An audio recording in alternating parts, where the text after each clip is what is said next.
Mon nom est Jessica Smith, coordonnatrice du programme Soutien aux proches aidantes au Y des femmes de Montréal. Que vous soyez proche aidante déjà, ou que vous prévoyez l'être, ou que vous connaissez quelqu'un qui l'est, il peut être très utile de comprendre les services disponibles à Montréal pour les proches aidants ou pour les aînés en perte d'autonomie. Alors, nous vous offrons une présentation disponible en ligne sur notre site Web pour vous faire mieux comprendre comment naviguer le système, en particulier les services disponibles pour les personnes âgées en CLSC, en espérant que ça vous aidera. Avant qu'on commence, je vais juste prendre quelques minutes pour parler des proches aidants. Alors, comme vous voyez sur le diapositive, on a une liste des tâches ou des responsabilités qui peuvent avoir des proches aidants. Si vous les lisez et vous cochez au moins un de ces items-là, ça veut dire que vous êtes considéré une proche aidant. Ça veut dire que vous prenez du temps à chaque semaine pour les tâches sans rémunération. Alors, juste prenez un moment pour voir si vous cochez au moins un de ces items-là. Alors, proche aidante d'aînés, de qui parle-t-on? C'est toute personne qui donne régulièrement du soutien ou des soins à une personne âgée qui, à cause d'une incapacité, a besoin d'aide pour combler certains besoins. Il est important de comprendre que l'aidant et l'aidé ne cohabitent pas nécessairement. Souvent, ce rôle va de soi et la plupart des proches aidants ne se considèrent pas comme tels.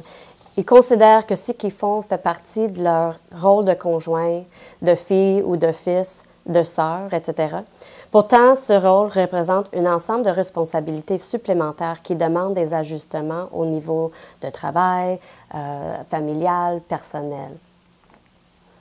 Alors, c'est juste important de prendre un moment de réfléchir pour voir si vous, en fait, faites toutes ces choses-là pour quelqu'un qui dépend sur vous, et là, de comprendre que vous êtes considéré comme proche aidant.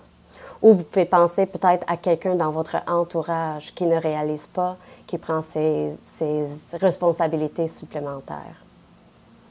Alors, on commence avec la présentation. Naviguer le système et mieux comprendre les services offerts aux aînés par le CLSC. Les objectifs de cette présentation sont de mieux comprendre la structure du réseau au complet, les services offerts aux aînés par le CLSC et comment avoir accès aux services. Tout le long, on va aussi vous donner des indices, des suggestions, des ressources pour chercher d'autres aides aux besoins. Alors, la structure maintenant du réseau a beaucoup changé depuis plusieurs années. En 2015, il y avait une restructuration de tous les établissements du réseau. Alors maintenant, on parle des CIUS, des Centres intégrés universitaires de services de santé et services sociaux. Ça inclut maintenant des établissements qui étaient séparés avant, mais maintenant, ils se regroupent dans une superstructure qui s'appelle le CIUS. Alors, on a des centres d'hébergement qui incluent les CHSLD, les RI et les RTF, qui sont des autres types d'hébergement, les centres hospitaliers, les centres de réadaptation, les centres jeunesse, dont ça ne fait pas partie du réseau qui concerne les aînés, et comme on parle aujourd'hui, des CLSC. Alors, voici une carte de Montréal avec les 5 CIUS, maintenant, avec tous les établissements regroupés au sein d'une superstructure dans chacun de ces territoires que vous voyez ici. Maintenant, on va parler un peu des acteurs impliqués auprès des personnes âgées, parce que je pense que les gens ont l'attente que les besoins des personnes âgées pour le maintien à domicile sera comblé par le système public. Mais en fait, de plus en plus, le ministère de la Service de santé sociale compte beaucoup sur d'autres ressources et d'autres acteurs pour combler ces besoins. Alors, on a le réseau public, ça c'est dans le carré bleu que vous voyez, dont on a parlé, le CIUS qui combine les centres hospitaliers, etc., et d'autres établissements qui offrent des services aux aînés. Aussi les médecines de famille qui fait partie de ce réseau public aussi. Maintenant, on a aussi des groupes de médecine de famille qui sont des des groupes de médecine qui se sont regroupés pour offrir des services en clinique, sauf qu'ils sont motivés aussi par le profit. C'est moitié privé, ou pas moitié nécessairement, mais un parti, ça, c'est privé. C'est subventionné par le gouvernement, mais ça reste que c'est un partenariat entre le gouvernement et les médecins qui veulent rester aussi en contrôle de leur clinique. Alors, il y a certainement des bénéfices à ce format-là, mais il y a aussi peut-être des problématiques. Si on est motivé par le profit, il est possible que la qualité de service change. Ce n'est pas du tout nécessairement le cas, mais c'est un risque. Là, on a aussi les organismes communautaires qui sont très importants.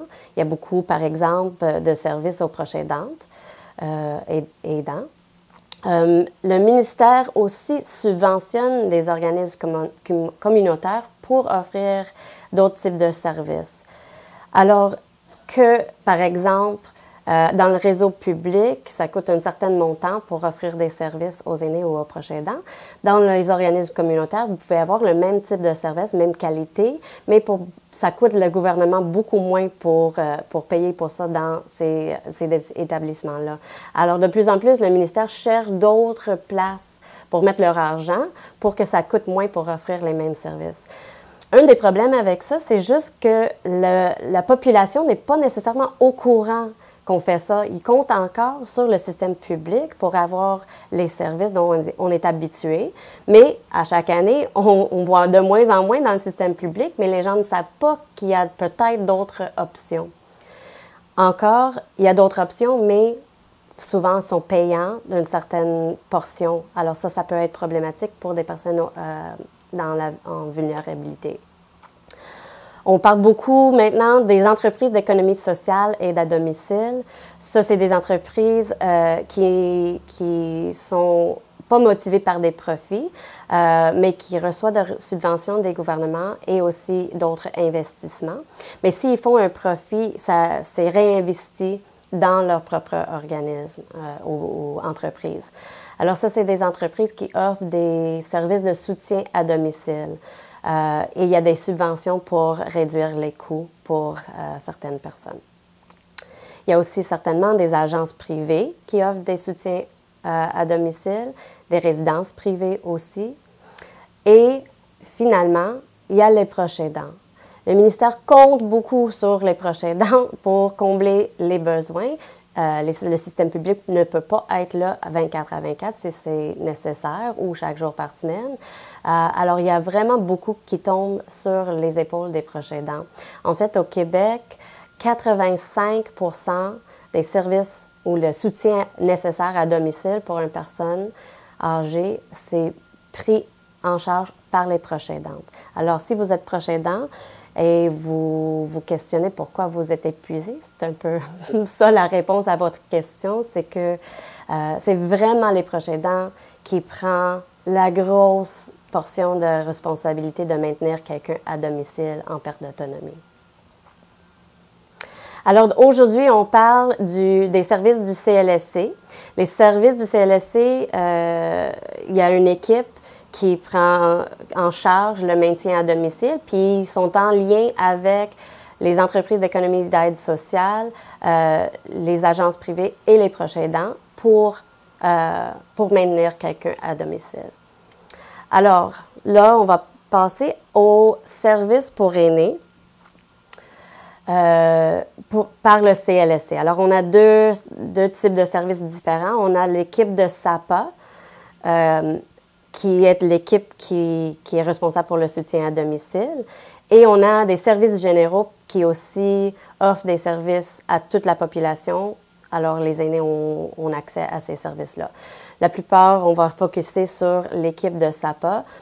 C'est important de comprendre que d'un CLSC à un autre, ça peut varier. Alors, ce que vous voyez là, toutes les bulles autour du SAPA, c'est tous des services qui sont disponibles à chaque CLSC, sauf que le niveau de disponibilité peut varier. Chaque CLSC a un différent démographique dans leur territoire. Il y a des différents budgets. Puis, d'un moment à un autre, il peut y avoir différents besoins des aînés. Une année, ça peut être vraiment un niveau haut des besoins des aînés et ils vont avoir besoin de donner beaucoup de services. À un autre moment, peut-être les besoins seront de plus bas, alors ils vont être capables de mieux combler les besoins. Alors, c'est pour ça, si vous parlez à une amie ou quelqu'un dans votre entourage qui habite dans un autre territoire, puis vous disiez, bien, pourquoi eux autres, ils reçoivent ce service-là ce nombre de fois par semaine, mais nous, on est pas mal dans la même situation, puis on reçoit beaucoup moins. C'est pour ça un peu qu'il y a des différences. Mais aujourd'hui, on va vraiment vous donner une idée de qu'est-ce qu'il y a, qu'est-ce que vous pouvez demander, et de savoir ça, de comprendre qu'est-ce qui est disponible et pour quel type de choses vous pouvez demander, ça vous aidera dans votre interaction avec le CLSC parce que ce n'est pas tous les services qui vont nécessairement être offerts à vous. Alors, il faut avoir l'information pour savoir comment faire les demandes. Alors, maintenant, on va prendre une de ces plusieurs bulles-là, services professionnels, et on va parler des différents services disponibles dans l'équipe de SAPA. Alors, on commence avec les infirmières. Les infirmières sont disponibles de venir à domicile, vraiment quand c'est une situation où la personne en besoin ne peut pas se déplacer pour aller voir une infirmière. Et elle va venir pour faire des choses comme changer des pansements, faire des injections, ces types de choses-là.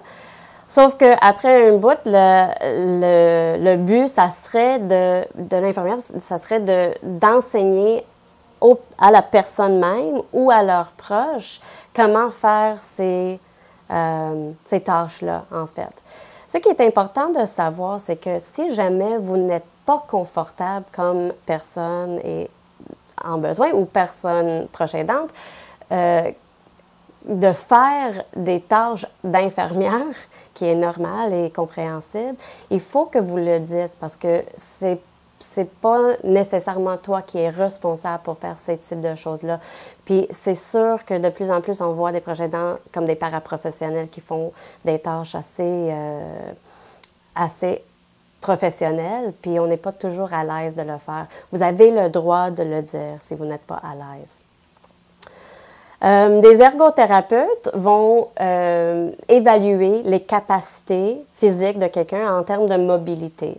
Puis s'il y a des difficultés, ils vont vous conseiller comment faire des adaptations à la maison ou à la façon que vous faites quelque chose pour aider la mobilité puis faciliter les tâches. Ça peut être aidant pour le proche aidant ou pour la personne aidée. Le physiothérapeute aussi, elle va faire une évaluation des capacités physiques, mais ça serait plus dans une capacité de douleur ou d'améliorer le fonctionnement des muscles ou des parties du corps. Alors, le physiothérapeute travaille plus sur le corps de la personne avec des exercices, par exemple, que dans l'environnement ou la façon de faire quelque chose. Les services sociaux, ça comprend une travailleuse sociale qui va être responsable de l'évaluation des besoins de l'aider et du suivi des services.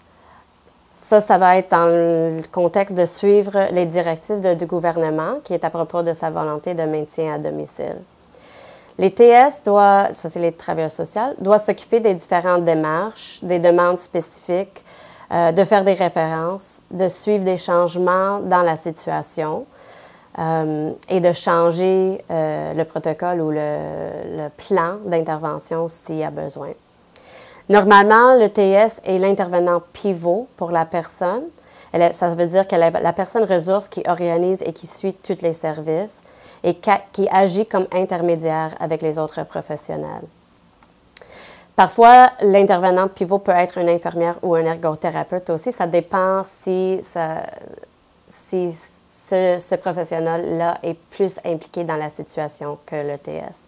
Les services médicaux, ça veut dire d'avoir une médecin qui vient vient à domicile. Ça, c'est très rare. Ça va vraiment être dans une situation d'incapacité complète de la personne de se rendre voir un médecin.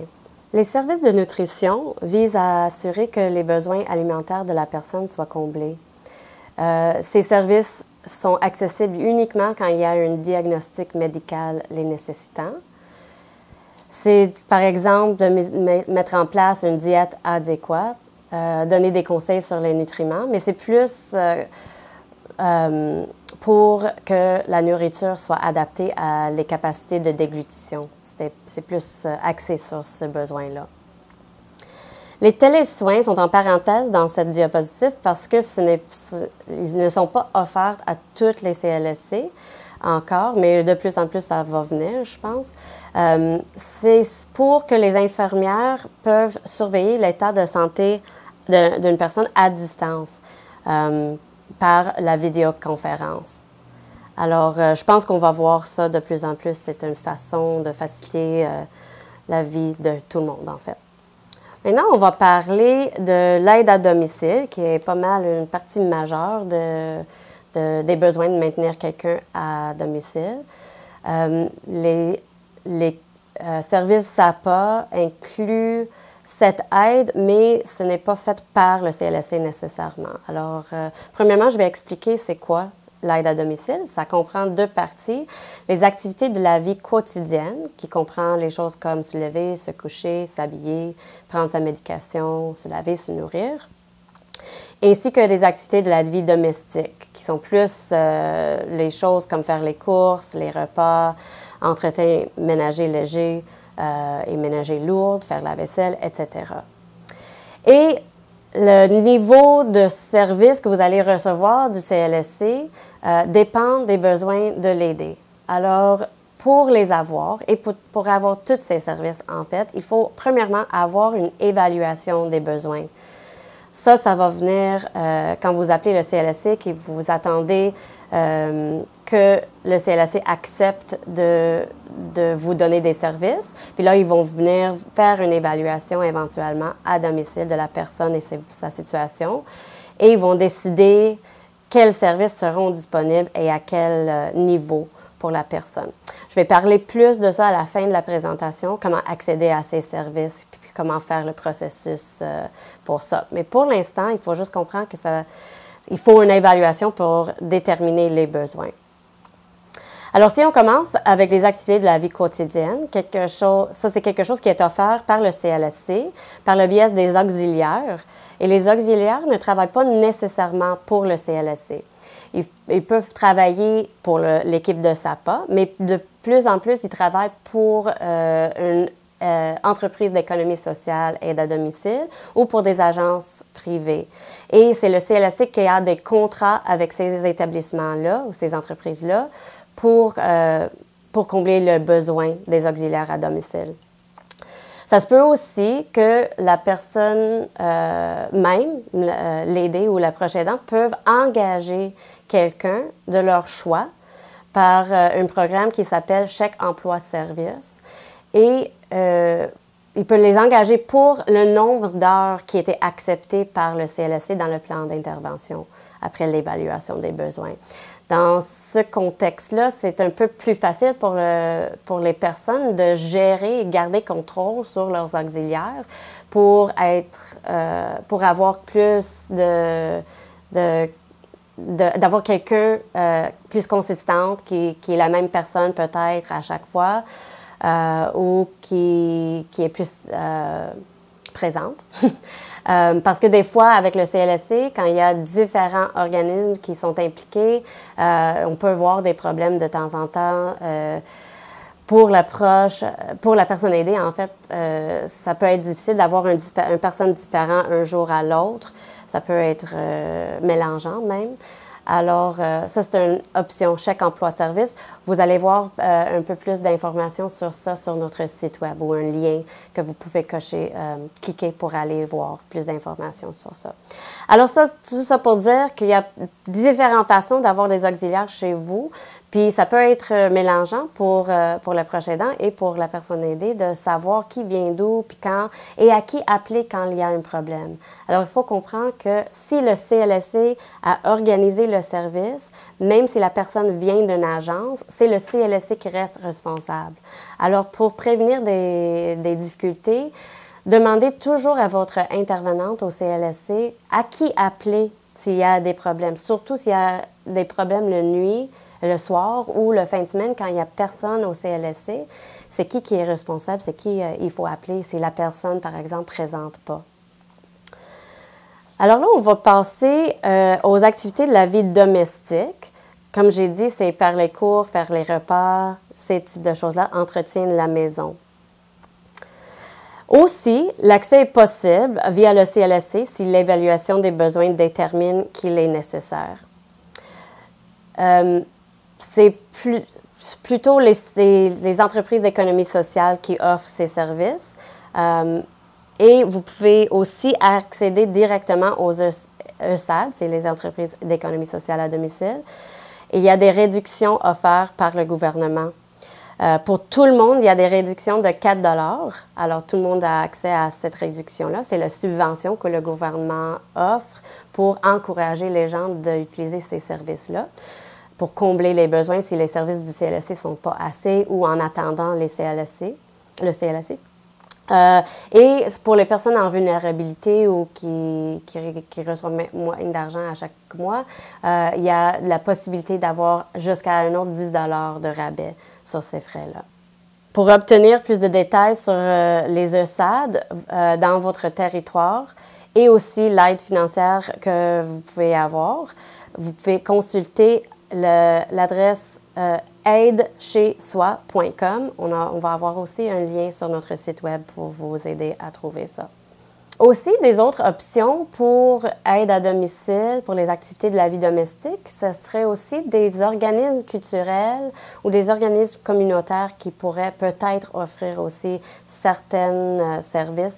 Un exemple, c'est les popotes roulantes qui offrent des repas livrés à domicile une couple de fois par semaine et qui ne coûte pas cher. Alors ça, c'est un service supplémentaire qui n'est pas offert par les ESAD ou par d'autres, mais vous pouvez aussi demander à votre intervenante au CLSC de vous connecter avec eux.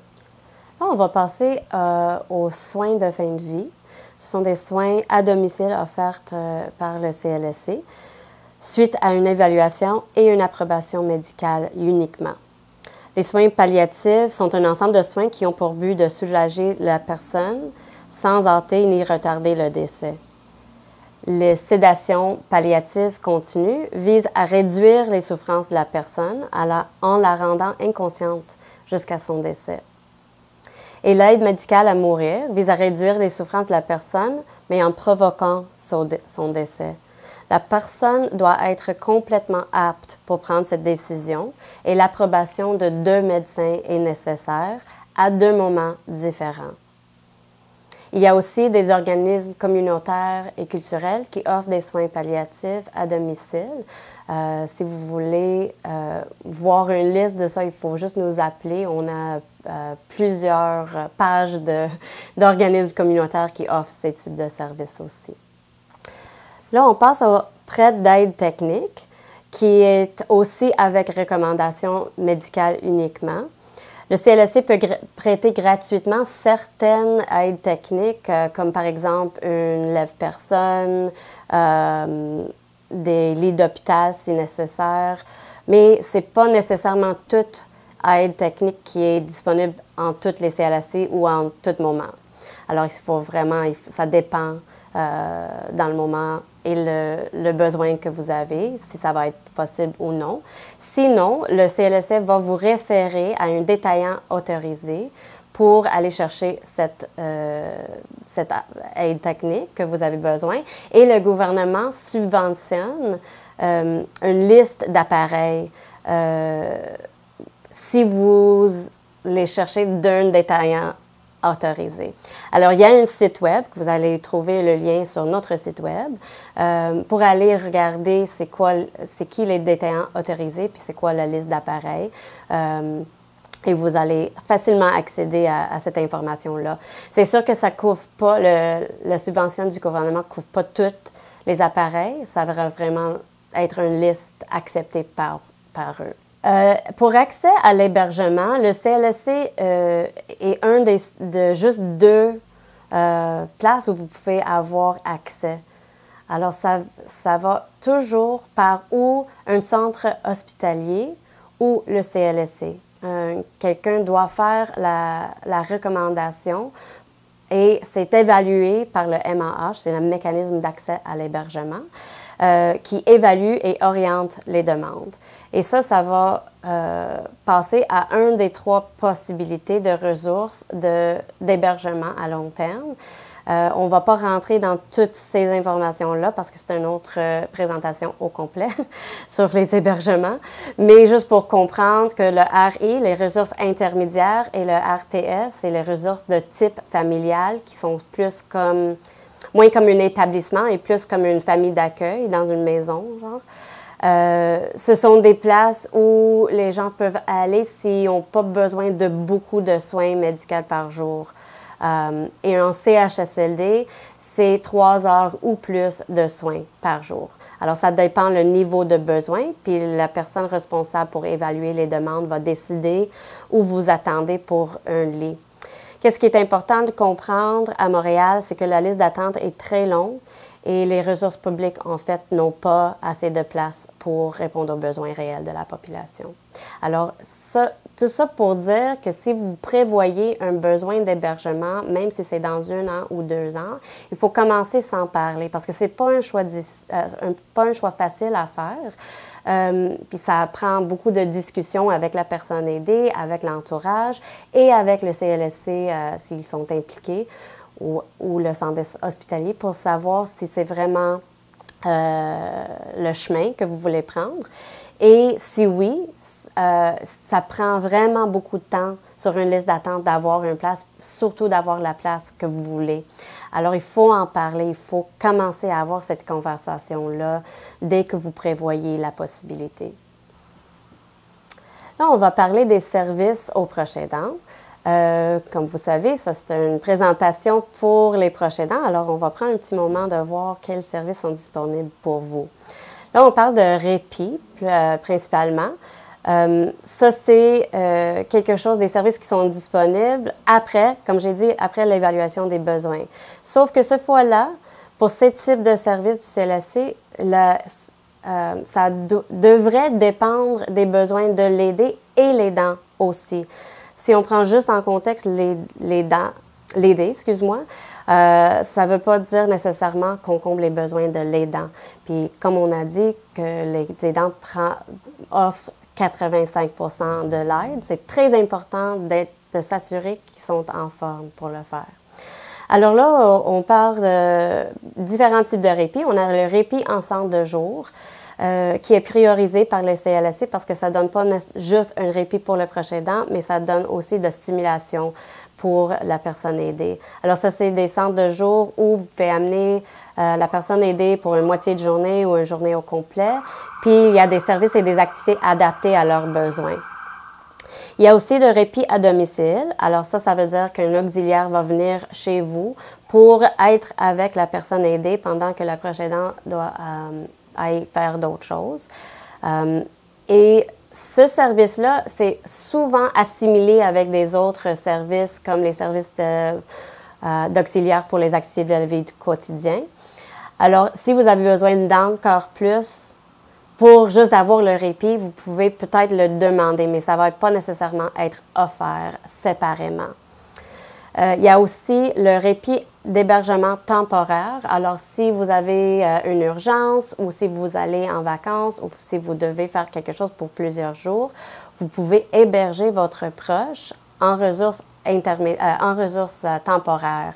Et vous avez accès jusqu'à 21 jours consécutifs, mais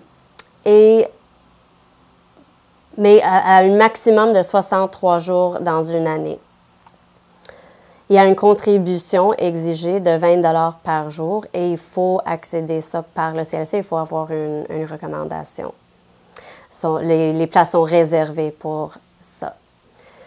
On a aussi un service à Montréal qui s'appelle Baluchon Alzheimer, qui est un service de répit à domicile 24 heures sur 24, d'entre 4 jours et 14 jours consécutifs.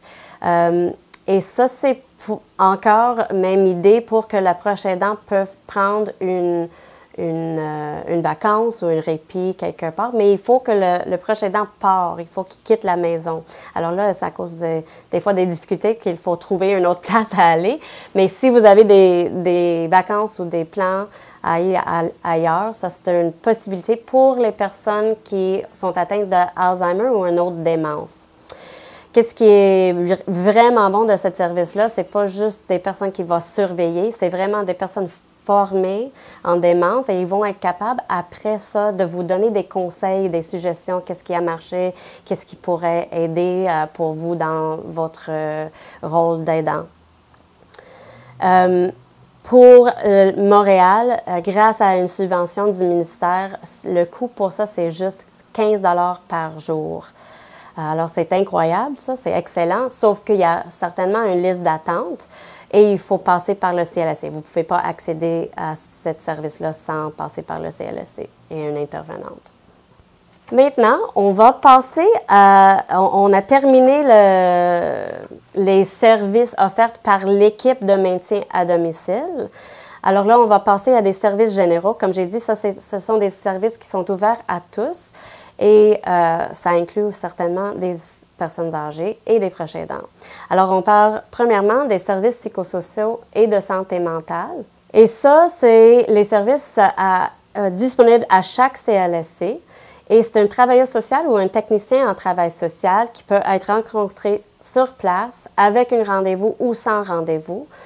Et c'est pour des besoins de la vie normale, là, des difficultés de la vie normale, un épuisement, des pertes d'emploi ou problèmes à l'emploi, deuil, tristesse, stress, difficultés d'adaptation à une situation de vie qui est vraiment la vie régulière d'un proche aidant, de s'adapter constamment à des changements dans la situation. Et comme vous pouvez voir, toutes sortes d'autres types de problématiques. Celui-là, ce n'est pas une liste exhaustive, c'est sûr, mais ça vous donne une idée de quel type de problématiques vous pouvez consulter. Il y a aussi, pour les proches aidants, plusieurs organismes communautaires autour de Montréal qui offrent des services de soutien, comme le nôtre. Nous, on offre, comme j'ai dit, des services individuels et de groupe pour les proches aidantes. Et il y a aussi des autres organismes partenaires comme le nôtre à Montréal qui offrent ça à tous les proches aidants. Si vous voulez savoir dans votre territoire pour vos besoins particuliers quel type de services sont disponibles, vous pouvez contacter la ligne Info Aidant de l'Appui Montréal. Le numéro est là, il y a des liens sur notre site web aussi. Puis, ils vont être capables de vous dire où chercher quel type d'aide proche de chez vous pour les proches aidants. Aussi, dans chaque CLSC, il y a une consultation possible avec une infirmière, avec ou sans rendez-vous. Dans certaines CLSC, il y a d'autres services qui sont disponibles, mais ils ne sont pas dans tous. Par exemple, des consultations avec des médecins, mais ce n'est vraiment pas dans toutes les CLSC maintenant. Aussi, certaines CLSC ont des programmes particuliers, comme par exemple des programmes de maladies chroniques ou des missions spécifiques, comme par exemple le CLSC de la Montagne est associé avec le CREGES, qui est une association de gérontologie sociale. Alors, chaque CLSC peut avoir différents services particuliers. Il y a beaucoup de CLSC qui ont aussi des centres de prélèvement, mais ce n'est pas toutes les CLSC qui ont ça. Alors, si jamais vous voulez savoir qui offre quoi où aller chercher quelque chose, vous devez juste appeler le 811, qui est Info Santé, la ligne téléphonique où il y a des infirmières qui vont répondre à vos questions pour savoir toutes sortes de besoins non urgents médicaux et où chercher des ressources. Alors là, on va passer à la partie finale de notre présentation qui est sur l'accès aux services à domicile. Alors, comment avoir accès? On va faire premièrement la demande auprès de l'accueil de votre CLSC. Qu'est-ce qui est très important, c'est d'être précis, le plus précis possible concernant vos besoins. Là, vous allez appeler, la personne va répondre et va déterminer avec vous, après une évaluation par téléphone, si la personne est admissible au programme SAPA. Si il n'est pas admissible, vous pouvez demander à l'intervenante à l'accueil de vous donner des conseils. S'ils ne savent pas où vous référer, vous pouvez toujours regarder notre fiche qu'on a sur notre site web qui vous donne toutes sortes de ressources, de numéros de téléphone, de possibilités d'accéder à d'autres ressources entre-temps. Si la perte d'autonomie n'est pas assez grave pour avoir des services du CLSC, il y a d'autres possibilités pour vous et vous pouvez toujours nous appeler aussi pour chercher des ressources. Si vous êtes accepté, l'intervenante va vous dire, OK, quelqu'un de l'équipe SAPA va vous rappeler pour prendre rendez-vous pour votre évaluation de besoins. Alors là, c'est important de savoir que cet appel-là ne va pas venir le lendemain probablement, puis ça peut prendre même un couple de semaines pour y avoir. Alors, n'inquiétez pas si ça n'arrive pas dans 2-3 jours, ils n'ont pas nécessairement vous oublier. Ça prend du temps d'avoir cet appel-là. Si ça passe 2-3 semaines puis vous n'avez pas eu de rappel, n'hésitez pas de rappeler. Okay? C'est toujours important d'avoir le numéro de contact de quelqu'un aussi. Alors, avant de raccrocher avec cette première personne à l'accueil, demande si la situation change, si j'ai des questions, si j'attends trop longtemps, à qui j'appelle. Numéro de téléphone idéalement, numéro de poste et un nom idéalement pour savoir à qui appeler. Là, après le deuxième appel, l'intervenante va faire avec vous un rendez-vous pour votre évaluation de besoins. Celui-là peut prendre beaucoup de temps. Si votre situation n'est pas urgente, ça peut prendre même jusqu'à 1 an pour avoir un rappel pour cette évaluation ou pour avoir cette évaluation-là. Alors, ce n'est pas des bonnes nouvelles, mais c'est important pour nous de vous le dire parce que souvent, on voit des proches aidants qui sont presque épuisés à cause de leur stress et leur frustration avec les attentes ou avec le manque de clarité dans les situations. Alors, pour nous, c'est important de vous dire ces réalités-là pour que vous savez à quoi attendre. Qu'est-ce que vous faites entre-temps? Si ça prend des mois d'avoir cette évaluation-là, puis vous êtes dans une situation très difficile déjà, qui est pas mal le cas nécessairement parce que les services de CLSC sont vraiment juste là maintenant pour les situations très, très lourdes. Qu'est-ce que vous faites pour gérer la situation en attendant votre rendez-vous? Alors, premièrement, comme j'ai dit, demande des conseils et des références. Demande le numéro de téléphone de la personne et regarde notre fiche d'information clé sur notre site web. Ce qui est très, très, très important de comprendre, c'est que s'il y a un changement dans votre situation qui est important, n'hésitez pas de rappeler. En fait, n'hésitez pas, appelle pour dire qu'il y a un changement. Ils ne vont pas savoir que la situation a détérioré. Puis, les rappels vont par urgence. Alors, si vous êtes maintenant dans une situation de plus urgente qu'avant, ça va changer où vous êtes sur la liste de rappels. Alors, quand finalement quelqu'un vient chez vous pour faire l'évaluation, c'est quoi qu'ils vont évaluer? Alors, ils vont évaluer les activités de la vie quotidienne, les activités de la vie domestique pour voir si la personne a les capacités de faire ces choses soi-même. Ils vont évaluer les fonctions cognitives, la mobilité et la communication. Avec toute cette information-là, ils vont développer un plan d'intervention. Qu'est-ce qui est important comme proche aidant de savoir, c'est que vous êtes instrumental dans cette situation-là. Vous offrez comme 85% des soins de soutien. Alors, il faut que vous êtes considéré là-dedans aussi. Là, il y a récemment un changement dans l'évaluation qui va incorporer finalement l'état, le besoin, etc., la situation du proche aidant aussi. Alors ça, c'est une étape majeure pour nous, mais c'est en développement, là, ça vient de commencer. Alors, on verra comment ça affecte les décisions, mais c'est très important de savoir que vous êtes important là-dedans, que vous devez être impliqué dans cette évaluation-là. À partir de ça, le plan d'intervention soit développé, idéalement avec vous, en collaboration. Et c'est un plan qui vise à répondre aux besoins de la personne, les choses qu'il ne peut plus faire lui-même, et comment mettre des services en place autant pour répondre à ses besoins. De ce qu'on entend, les services du CLSC ne comptent pas tous les besoins. Alors souvent, il y a un besoin de chercher des services ailleurs. Les services que vous allez recevoir vont aussi prendre en contexte d'autres facteurs de vulnérabilité de la personne. Comme j'ai dit tout à l'heure, c'est important d'aviser, même après que les services sont mis en place, d'aviser l'intervenant pivot, que ce soit le travailleur social ou l'infirmière ou l'ergothérapeute, de tout changement majeur afin qu'ils puissent réévaluer la situation. Ils sont supposés de suivre les services en continu, mais la réalité, par exemple, avec un travailleur social, c'est qu'un TS a 50 personnes âgées sur leur dossier. Alors, c'est très difficile de faire un suivi régulier de toutes ces personnes-là. Ils sont en train souvent de régler des situations urgentes. Qu'est-ce qui est très important pour les proches aidants aussi de savoir, c'est que ces changements-là dont on parle incluent les changements dans votre situation.